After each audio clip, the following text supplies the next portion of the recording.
Good morning. The image that you see is of a historic settlement in Hong Kong, China. With its roots in the 10th century and established as a coastal fort around early 19th century. Around World War II, the fort walls were pulled down and refugees poured into the confines in large numbers to form what is known as the Kowloon Walled City. During the British occupancy of Hong Kong, it existed as an ungoverned enclave or an unadministrated island. The British adopted a hands-off policy, thus allowing it to become a haven for criminals, organized crime and various illegal activities.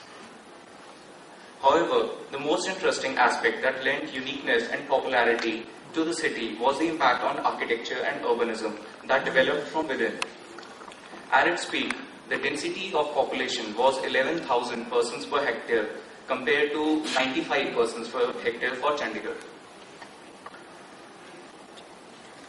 A large number of trades and businesses flourished in the labyrinthian network of embedded streets in the lower floors where patches of sunlight were a rare sight.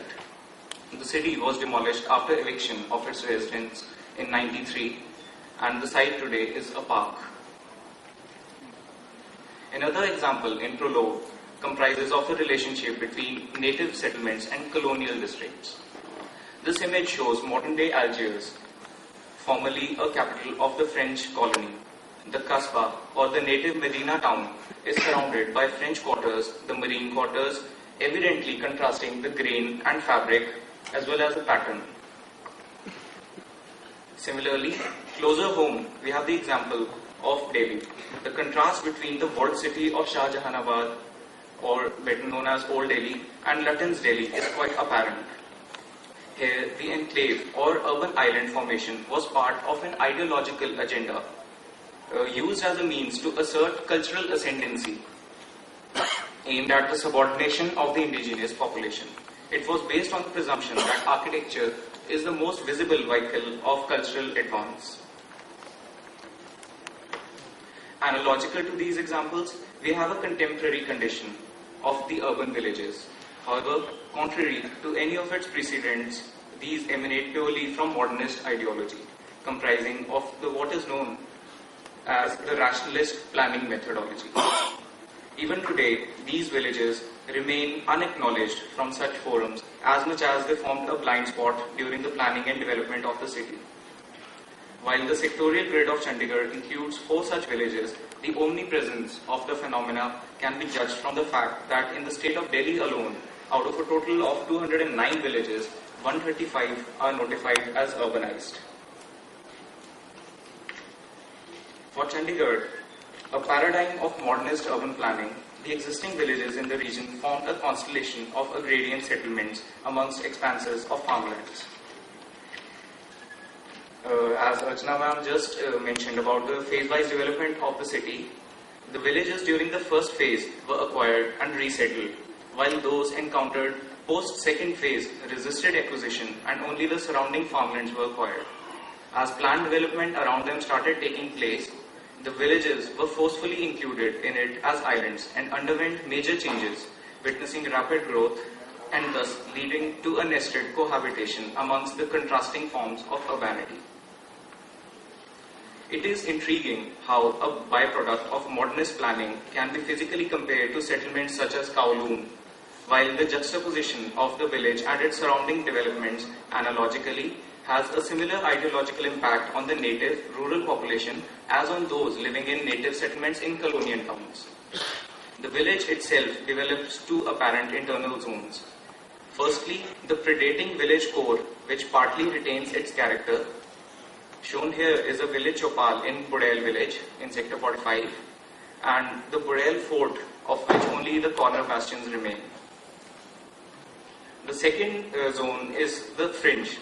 This is the interface between the village and the city, which developed rapidly in response to the planning stimuli.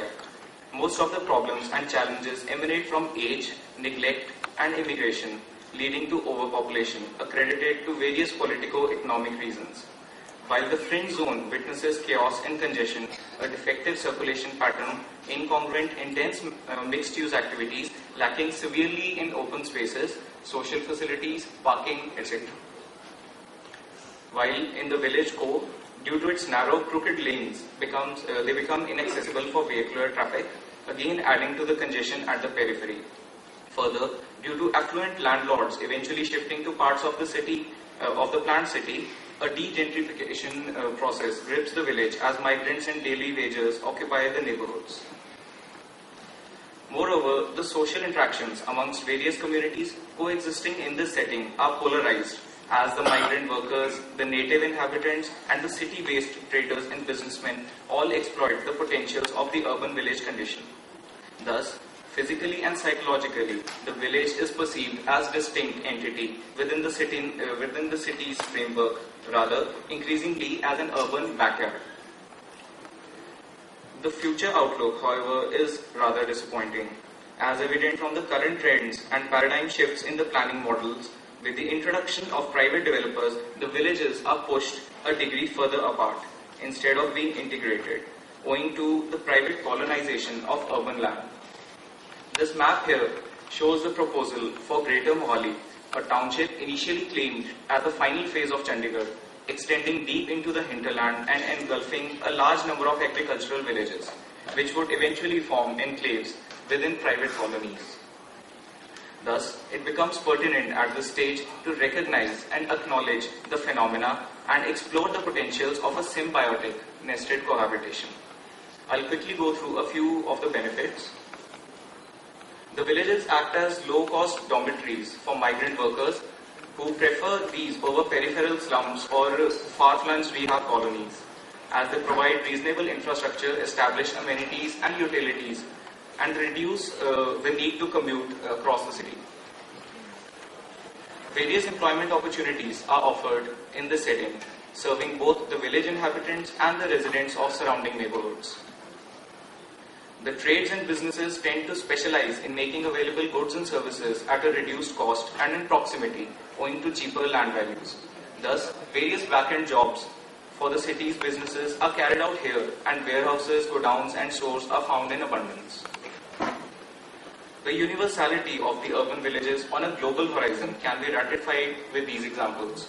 This image is of an urban village in the rapidly developing Shenzhen region of China, where the Chinese government plans to build 400 cities with a million population each by 2030, focused around villages. In Jakarta, Indonesia, various districts are centered around predating agricultural and fishing villages, now known as urban kampungs. Therefore, it is the need of the hour to develop ways which aim at utilizing the potentials of the urban village condition, which is here to stay, and seek to minimize the problems and overcome challenges faced by them. Thus, for the Tri-City region, this demands the development of the third and fourth stages, reviving the stagnant architectural and urbanism theory and practices in response to a growing local need. And since the villages fall beyond the domain of the reverend creator and his master plan, their development could be the initial catalyst triggering a city-wide reaction. Some suggestions. I'll leave you with a couple of examples related to the context about ideas such as vertical villages and mixed-use habitats. As over and above fascinating structures and form, an urban village would essentially include a balance in open and enclosed spaces, sustainable living, maximizing social interactions and community bonding. Thank you.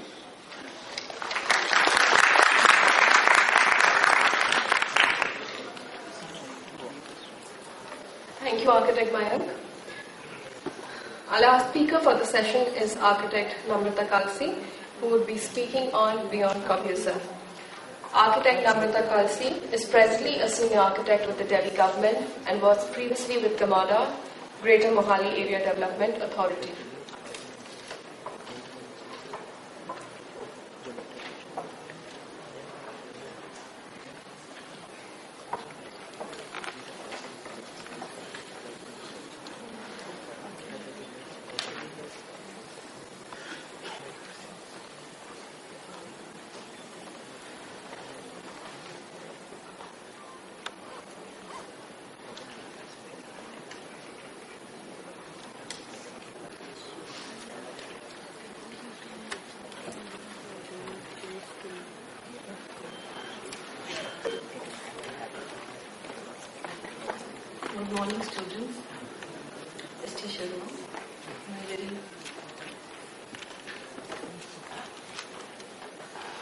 a very well-known architect of this hill, Margam, my batchmate, Archana, and other students and other professionals from this region or who have come from the other